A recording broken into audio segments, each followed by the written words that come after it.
PM किसान और PM निवास का जो स्कीम चल रहा है सरकार का, उसके नाम पे जो है अननोन नंबर से लिंक आता है और एपीके फाइल आता है। उसको खोलने से जो आपका मोबाइल है पूरी तरीके से कॉम्प्रोमाइज़ हो जाता है। शहरी क्षेत्र में अब तक लोग टारगेट बना रहे थे, पर अब ग्रामीण क्षेत्र में भी लोगों को टारगेट बनाया जाता है। व्हाट्सएप में पीएम आवास योजना वाले एक लिंक आया, उसको क्लिक करते ही वो हैक हो गया। सावधानी के नाम पर आपको ये ध्यान रखना चाहिए कि अनजान एक शब्द है, चाहे वो अनजान व्यक्ति हो, चाहे वो अनजान फ़ोन नंबर हो, चाहे वो अनजान लिंक हो या अनजान वीडियो कॉल हो, इन सब से परहेज़ करना चाहिए आपको। ग्रुप में कोई फाइल आ रहा है, कोई मैसेज पीडीएफ में आ रहा है, कृपया करके उसके नीचे यदि एपीके लिखा हुआ है तो उसे किसी भी तरीके से डाउनलोड ना करें, अन्यथा आपका मोबाइल हैक हो सकता है। इसके अतिरिक्त तमाम प्लेटफॉर्म्स जिसका आप इस्तेमाल करते हैं उसमें 2 फैक्टर ऑथेंटिकेशन यदि आप ऑन रखते हैं तो ठगों के लिए सरल है एक चैनल को पार कर पाना, पर आप 2 फैक्टर अगर ऑन रखें हैं या मल्टी फैक्टर ऑन रखें तो ठगों के लिए भी कठिन हो जाता है, हैकर्स के लिए भी डिफ़िकल्ट है कि वो उस चीज़ को क्रैक कर पाएँ।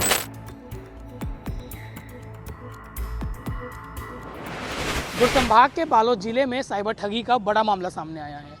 ऐसा कोई दिन नहीं जाता होगा जब एक दिन छोड़ के हम साइबर फ्रॉड का खबर नहीं बताते।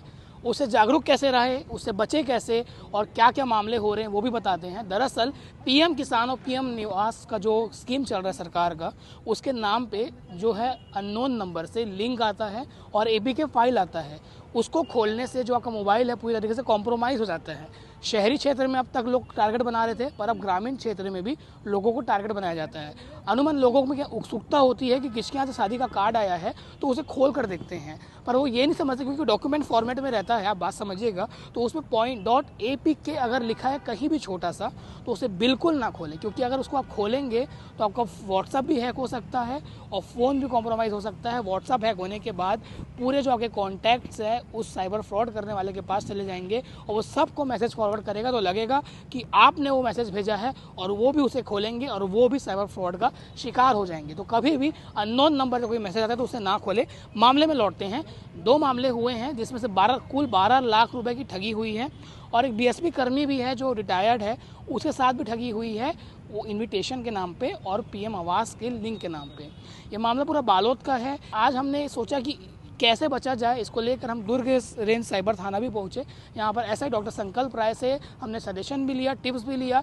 आप उसके पहले सुनिए कि बालोद में ग्रामीण ने क्या बताया है, उसको पीएम निवास और पीएम किसान योजना के नाम पर कैसे ठगी किया गया, उसने सब कुछ बताया है। और इस मामले में बालोद के एसडीओपी देवान सिंह राठौड़ ने भी बताया कि कैसे ठगी हुई है, कितनी की ठगी हुई है, उससे कैसे बचा जाए। उसके बाद आप सुनेंगे डॉक्टर संकल्प राय को जो टिप्स दे रहे हैं कि ऐसे साइबर फ्रॉड करने वालों से कैसे बचें और छोटी छोटी बातें ध्यान रखने से आप साइबर फ्रॉड के चंगुल में फंसने से बच सकते हैं। तो ये वीडियो पूरा देखिएगा और शेयर भी करिएगा अपने दोस्तों परिवार वालों को, ताकि वो साइबर फ्रॉड करने वालों से सुरक्षित रहें और ऐसे चंगुल में ना हुआ ये बता दीजिए। व्हाट्सएप में पीएम आवास योजना वाले एक लिंक आया, उसको क्लिक करते ही वो हैक हो गया व्हाट्सएप। पैसा वैसा कुछ कटा है? अभी कटा नहीं है, मगर इससे बाकी लोग को भी जा रहा है ये लिंक मेरे मोबाइल नंबर व्हाट्सएप नंबर से। फोन हैक हो गया? हाँ, फोन हैक हो गया। और कितने लोग ऐसे जिनका मोबाइल हैक हो गया? लगभग बालोद में ये इस आईडी वाला आवास जो योजना का लिंक है वो लगभग बालोद में ये चीज चल रहा है।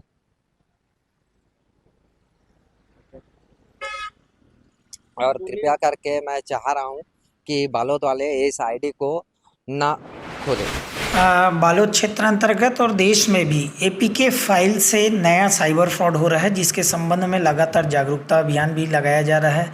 स्वयं आईजी महोदय के माध्यम से भी इस संबंध में जागरूकता के संबंध में वीडियो शेयर किया गया था कि एपीके फाइल किसी भी व्हाट्सएप ग्रुप में आता है तो कृपया करके उसको डाउनलोड ना करें।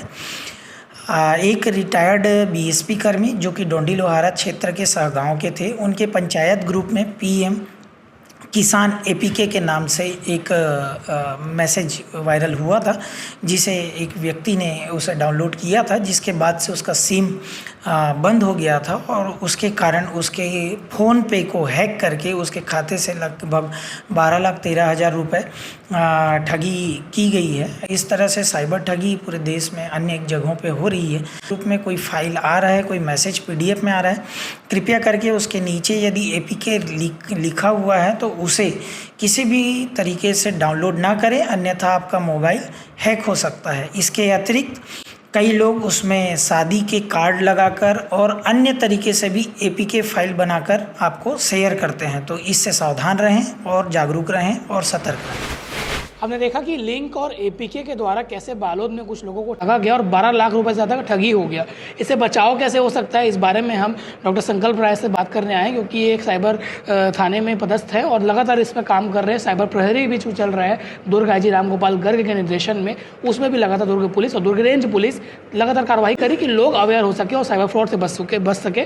तो हम सर आपसे वही पूछेंगे कि लोग हमेशा जो APK फाइल आ जाता है उनको लोग सोचते हैं कि ये डॉक्यूमेंट होगा, उसको खोल देते हैं, तो उसमें क्या सावधानी बरतना चाहिए, क्योंकि फाइल का नेम मेरे ख्याल से लिखा रहता है। देखिए क्या होता है, घटनाक्रम पहले समझना चाहिए। सबसे आवश्यक होता है कि किसी ये घटना हो कैसे रही है। एक अज्ञात व्यक्ति द्वारा एक अनजान नंबर से आपको एक व्हाट्सएप मैसेज आता है जो मैलवेयर या वायरस कंटेंट करता है। सामान्य भाषा में हम लोग कहेंगे कि वायरस कंटेंट होता है ऐसी फाइल्स में, वो आपके मोबाइल में भेज दी जाती है, जिसमें आपको या तो कोई न्योता इनविटेशन होता है या किसी योजना का वर्णन होता है कि जिससे आपको एक प्रलोभन दिया जा सके, एक उत्सुकता जगाई जा सके, और क्यूरोसिटी जब आदमी की होती है तो वो लिंक जो है वो क्लिक कर देता है और वहाँ आपका व्हाट्सएप तत्काल हैक हो जाता है और आपका सिस्टम भी, कई बार सिस्टम मतलब आपका मोबाइल जो है वो कॉम्प्रोमाइज़्ड हो जाता है।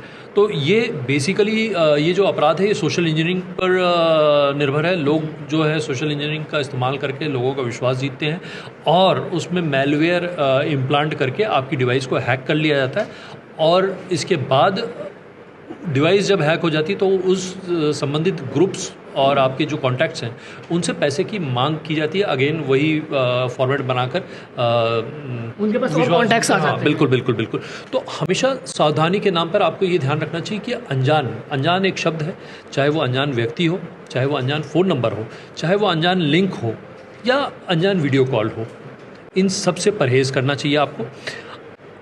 आधिकारिक वेबसाइट का यदि आपको किसी योजना परियोजना के बारे में, शासकीय या किसी निजी के बारे में जानकारी लेनी हो तो उसकी आधिकारिक वेबसाइट या आधिकारिक एप्लीकेशन पर इसकी पुष्टि करके तब आप इसका इस्तेमाल करें।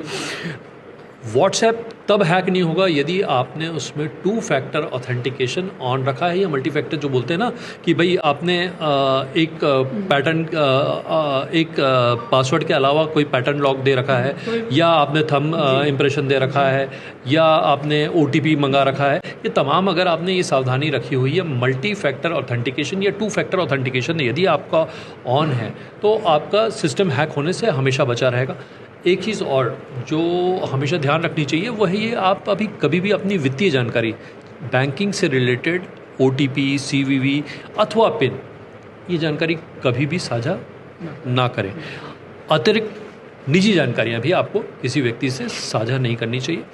और यदि साइबर ठगी हो जाती है आपके साथ, आपने पकड़ लिया कि आपके साथ ठगी हुई है, तो तत्काल 1930, मैं रिपीट करूंगा 1930 पर कॉल करें अथवा cybercrime.gov.in, cybercrime.gov.in पोर्टल पर भी आप शिकायत कर सकते हैं।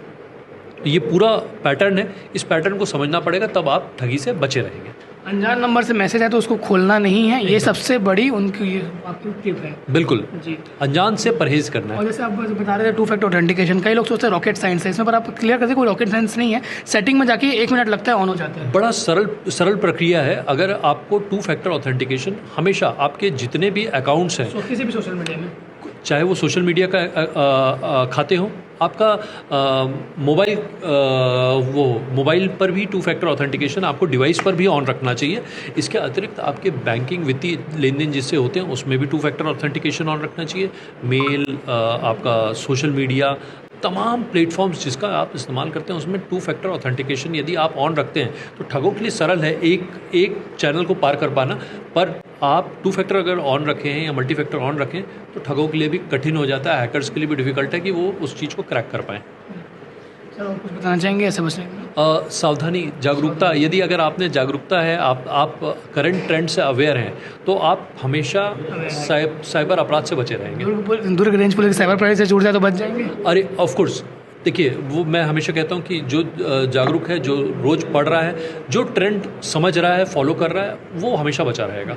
तो साइबर प्रहरी वो मुहिम है जिसके माध्यम से प्रतिदिन लोगों को एक साइबर अवेयरनेस पे मैसेज होता है, जिसमें बताया जाता है कि करंट ट्रेंड्स के ये एक पैटर्न के क्राइम जो हैं चल रहे हैं। और सरल है ये चीज़ें, अगर आप एक व्यक्ति भी समझता है तो उसका शायद परिवार भी सेव हो जाता है। बेशक इसमें कोई शक नहीं कि इस दुर्ग रेंज पुलिस जो है लगातार साइबर प्रहरी ग्रुप से लोगों को अवेयर कर इस प्रकार से ट्रेंड बदलते हैं, अलग अलग जो ट्रेंडिंग चीज़ें होती हैं उस प्रकार से अवेयर किया जा रहा है ताकि लोग अवेयर रह सकें और ऐसे साइबर फ्रॉड के चंगुल में ना फंसे और उनके पैसों का नुकसान ना हो। सब सतर्क रहिए क्योंकि सतर्कता ही इसका सॉल्यूशन है।